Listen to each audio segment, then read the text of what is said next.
kababayan, mga kabarangay, no? Magandang hapon pong muli sa atin lahat. Sa ating paglalakbay, sa ating pagbabiyahe, ay nakilala po tayo ng isang nanay na followers daw ni Daddy Frankie. At nagkataon po na kami nandyan sa labas na ipag-usap sa amin si nanay at gusto niyang ipakausap ang kanyang anak. So mga kababayan, masasabi ko nga po talaga na sa trabaho ng Team Daddy Frankie ay wala po tayong hinihindian. Basta lumapit sila sa atin, ay atin silang pagbibigyan. Lalong-lalo na't si nanay ay nakilala niya si Daddy Frankie. So sa makatwid, si nanay ay isa sa ating sunod sa ating programa. Nay, magandang hapon. Ano pangalan niyo po? Ruby po. Ilang taon na po kayo? 44 po. 44. Kumusta po ang buhay? Ito po, mahirap. Asawa niyo po? Patay na po. Kamamatay lang po ng August. Last August lang. Apo. Ilang taon na po kayo? 44 na po ako ngayon. Ilan po ang anak niyo? 6 po. Nabanggit mo sa akin, Nay, gusto mo ipakausap yung anak mo sa akin. Opo. Bakit po? Dahilan po na nakapag-asawa po siya ng maaga, tapos nagkasunod-sunod yung mga anak. Tapos ira po kami sa buhay. Yung asawa lang po niya nagtatrabaho. Tapos kami po wala, kalalabas lang ng anak ko sa ospital. Bakit ba't kalalabas nung anak ng anak nyo? Hindi po, yung anak ko po, yung yung kapatid niya po. Yung kapatid niya, Opo. kalalabas na ospital. Bakit Opo. po? Anong sakit? Anong niya? Mababa po yung platelet niya tsaka potassium. Ilan taon ba yung anak nyo na ospital? 13 po. Bata pa. Opo. Sa ngayon, Nay, anong hanap buhay nyo po? Wala po. Na-stop po ako. Nagtitinda lang po ako dyan sa taas ng tusok-tusok. Mga nag-aaral po, pagkain namin. Ilan anak niyo, sorry? 6 po. 6. Opo. So, yung anak yung inilalapit niyo sa akin, ilang taon? Magbe-24 na po. Okay. So, dito po bahay niyo, Nay. Opo. Ba't umiiyak na si nanay? Wala pang napag-usapan. Ha? Ano ko lang po yung buhay namin. Bakit? Kado kayo ito.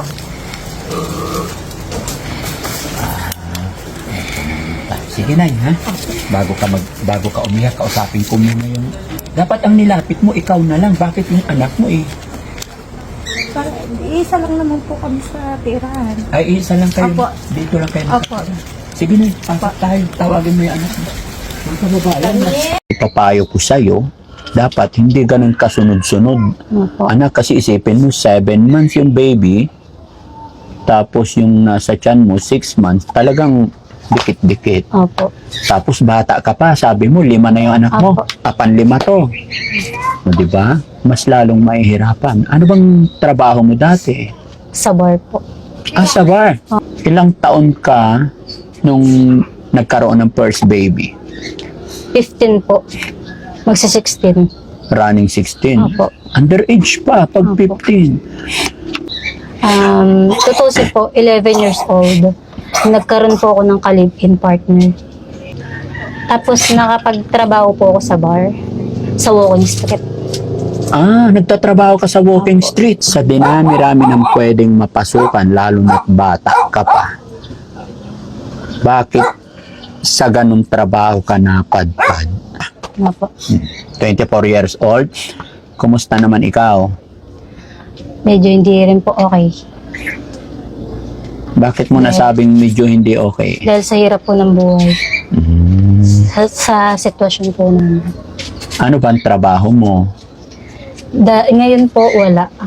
Pero Asawa mo? construction worker po. Nasaan yung asawa mo? Nasa Kapas po, nag-construction. Nagko-construct. Opo.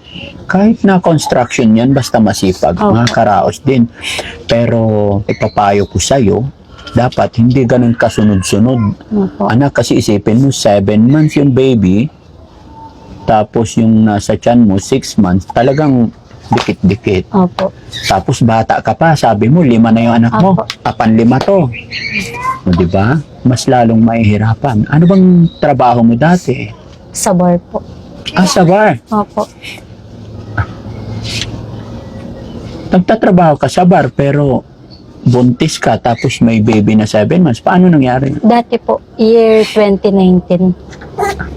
Anong 2019 pa? Opo. Ngayon hindi na. Opo. nag-stop ka na. Opo, kasi po buntis. Tapos, yung mga anak ko po walang mag-aalaga. Ilan- Tapos si mama tinulungan ko po dito sa bahay. Kasi kamamatay lang po ni Papa nung August. Ilang taon na yung panganay mong anak? Mag 8 years old po. 8 years old. Opo.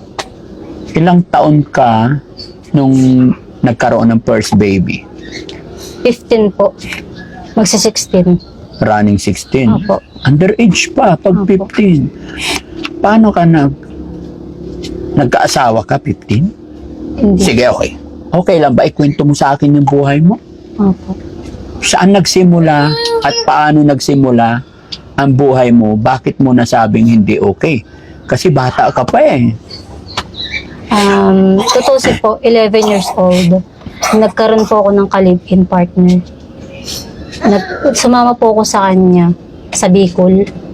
Ilang buwan din po ako sa Bicol.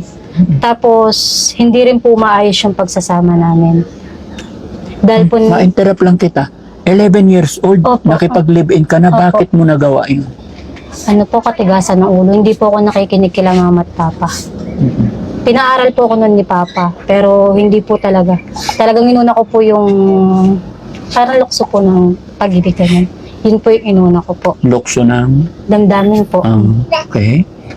Akala ko po kasi, pag pumasok ka sa ganun, yung okay na. Kaso hindi po pala, mali. Pagdating ko po ng Bicol, nakilala ko po siya. Nung una po, okay yung trato nila sa akin. Tapos nung kinalaunan po, may naisabi po ako doon sa side niya na nangyari sa akin at saka sa kuya niya, na may ginawa sa akin yung kuya niya. Sabi ko na muntik akong i-rape ng kuya mo. Tapos di po sila naniwala sa akin. Gumagawa daw po ako ng kwento. Hanggang sa nasaktan po ako nung kalipin ko. Tapos tumawag po ako kay la mama, nanghihingi po ako ng tulong. Sabi ko, gusto ko na pong umuwi. Yung kalibin ko po, ayaw niya akong pauwiin. Tapos, nung pong next day po, tumawag po ulit kay mama, nanghihingi na po sila ng tulong sa barangay. Tapos doon pa lang po niya, ako umuwi ako dito sa amin po. Okay. So nagkaroon kay anak noon. Hindi po. Okay. So pagbalik mo dito, ilang taon ka? Ano lang po, ilang months lang po ako. Ilang months lang, Opo, ilang tapos months, umuwi 5 ka months rin. lang po ako doon. And then, after that, kailan nagsimula na magkaroon ka ng anak? Bakit pang-5 na ngayon? 15 years old po. Ah, Barkada so 15. rin po. Dala rin po ng barkada. Talagang hindi po talaga ako nakikinig sa magulang ko. Matigas ulo ko. Nag-aaral po ako ng high school. Tapos nakapag-stop po ako. Kasi napasama ako sa barkada ko na para bang na-enjoy po ako. Nakatikim ako ng alak. Nakatikim ako ng sigarilyo. Tapos natikman ko yung hindi ako muuwi ng bahay. Parang masaya ako sa barkada. Parang mas pinili ko po yung barkada kaysa sa pamilya. Halos napaluwa ko na nga po si mama. Napaluhod ko po siya. Dahil Bakit gusto po akong pauwi ni mama ng bahay. Ayoko po sa mama. Tapos hanggang sa nag-ano na po si mama. Nag-ano na po siya yung nagmamakawa na tara na, uwi na tayo. Ang sagot ko po sa kanya, hindi. Mas gusto ko dito. Hindi ako masaya sa inyo. Bakit mo nasabing hindi ka masaya? Siguro po, nasabi ko yun na hindi ako masaya. Kasi yung feeling na pinapagalitan ka nila, akala mo lahat na sinasabi nila sa'yo mali. Yung pagbabawal nila mali, pero hindi po pala. Sa tingin mo, yung mga sinasabi nila mali sa'yo, po sa lahat. tingin mo mali. Opo. Kumbaga, ako po yung tama. Para sa akin, tama ako. Ito yung gusto kong gawin, kailangan ito yung gagawin ko. Kaya po hindi ko sila sinusunod nun. Tapos nakapag-asawa po ako ulit. Yung naging asawa ko po, nambubugbog din. At saka tamad sa trabaho. Yun doon sa una mong anak. Opo. Alas po, mag-away po kami dito sa bahay. Inaano po kami ni mama, tsaka ni papa, inaawat po kami. Wala rin po siyang respeto sa magulang ko. Okay. Tapos sa trabaho po, tamad siya. Ang ginawa ko po, ako ang nagtrabaho. Nagtrabaho po ako ng umbrella girl. Ano yung Sa umbrella? golf po yun. No? Oo, hindi. Doon po ako nagtrabaho. Siya po, dito lang sa bahay. Nambubugbog. Pag uwi ko na nga bahay, pagseselosan niya yung ganyan-ganyan. Bakit ganito yung ginagawa mo? No choice po kailangan kong gawin yun. Bakit? Ano bang trabaho sa umbrella girl? Di ba? Oo, Payong. opo. Pero ang iba po kasi, kumbaga may ginagawa sila na ibang service ganun. Pag umbrella girl. Opo, Paanong trabahong ibang sinasabi mo? yung nagpapalabas po sa bus. Ganun po. Tapos, nakipag-iwalay din po ako dun sa asawa kong yun. Oo. Tapos, nakapag-asawa po ako ulit ng driver. Ay, dalawa na asawa mo. Opo, nakipag-iwalay po ako. Tapos, nakapag-asawa po ako ulit. Ay, ang dami mong asawa. Opo. Bali, ilan na napangasawa mo na? Bali, pang-apat po yung ngayon. Pang-apat yung nasa tiyan. Opo. Yan po, papaputo ng ito, tsaka yung baby ko po, tsaka yung isa ko pa pong anak na So lalaki. yung kinakasama mo ngayon, Tatlo. yun ay pang-apat. Opo. So, 3 yung anak nyo, pangatlo ito. Okay. Sana maging kayo na ang forever. Sana nga po, pinapanalangin ko rin po yun. Hindi. Oo, syempre, panalangin, pero nasa iyo yun eh. Kasi nakita ko na yung kwento. Parang nakukuha ko na yung kwento ng buhay mo na doon sa una, kaya kayo naghiwalay kasi nagsiselos siya Opo, seloso po. dahil sa trabaho mo. Opo. Di ba? Tsaka nananakit po, tas tamad sa trabaho. Mama's boy pa po siya, kumbaga. Okay, sige. Tuloy mo yung kwento mo. Tapos nakapagtrabaho po ako sa bar, sa walking street. Nagtatrabaho ka sa walking Opo. street. Dati po, dahil sa kadahilanan na tumulong po ako sa pamilya ko. Kasi po si Papa noon may sakit, si Okay. Mama walang trabaho. Pandemic po yun. Anong pandemic? Tapos ang mga kapatid ko po, nag-aaral pa. Walang-wala po talaga kami pagkukunan ng pera. Wala kaming malapitan. Halos, minsan hindi na po kami kumain. Mga kapatid ko po nagtsatsaga na papasok nang walang laman yung sikmura. Minsan pa nga po naranasan ng mga kapatid ko yung kakain na lang sila yung sira. Tapos, yung mga anak ko po syempre naaawa po ako. Hingi sila ng halagang ganyan. Wala akong maibigay. So, ang ginawa ko po, sinacrifice ko yung sarili ko. Na kahit labag sa akin, kahit kutsayin ako ng ibang tao, inuna ko po yung pamilya ko na pumasok ako doon. May time pa nga po na unang pasok ko po sa bar, hindi ko pa alam yung kalakaran po doon. May isang guest po ako, ang sabi po, table lang. Ngayon po, pagka-akit po namin ng VIP, di ko po alam na hiipoy-ipoy na po pala ako. Yun na po pala yung hawak-hawakan ka sa part na hindi dapat hawakan. Kasi ang usapan, table lang po eh. Tapos, yun po, sabi niya bakit daw po ako maarte, bakit daw po ako nag-iinarte, yun ang pinasok kong trabaho. Kailangan alam ko na daw po yung ganun. Siyempre po masakit pa sa akin, una pa lang po eh. Hindi pa, kumbaga sa hindi pa po ako sanay. Tapos yun, sabi niya nga, pera lang daw po yung katapat ko. Pero hindi po nila alam. Hindi naman po sa loob ko yun. Kumbaga masakit pa rin po para sa akin. Di porke pumasok po ako ng bar, is okay na po sa akin yung ginagawa. Tapos yun po, hanggang ilang years din po yung inabot ng trabaho ko. 4 years din po ako nakapagtrabaho doon.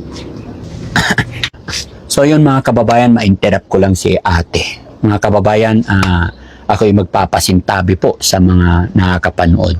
No?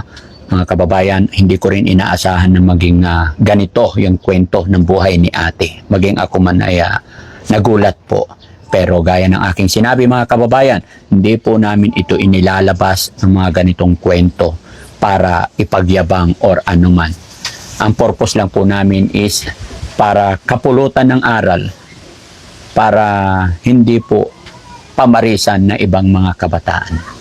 No? So ate, tuloy po tayo. Kasi nahihiwagaan din ako na syempre sa dami kasing sinsya ka na gaya na sinabi ko, interrupt kita dun sa kwento mo kasi sa dinami-rami ng pwedeng mapasukan lalo na't bata ka pa, bakit sa ganung trabaho ka napadpad?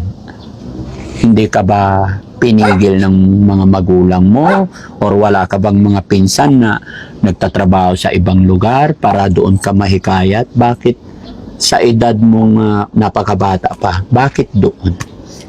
Sila mama po, sinabihan naman po ako, tsaka si Papa. Sabi, bakit ganyan na, wala na bang ibang paraan? Ang sagot ko po, kung papasok ako sa ordinaryong trabaho, hindi sasapat sa atin. Ito yung trabaho na alam kong mas malaki yung kita. Ito yung alam kong trabaho na malaki yung kikitain ko at alam kong dito ko kayo mabubuhay. Alam ko po, maruming pamamaraan. Hindi po siya malinis na pamamaraan. Pero sabi ko, no choice na po talaga. Bakit mo sasabing no choice nung time na yun? Ano ba yung mga problema yung time na yun? Siyempre. Madami po eh. Si Papa po may sakit. Mm. Kailangan po niya ng gamot. Tapos si Mama wala pong trabaho. Yung kapatid ko po nag-aaral. Mga anak ko po halos mag-iyakan na.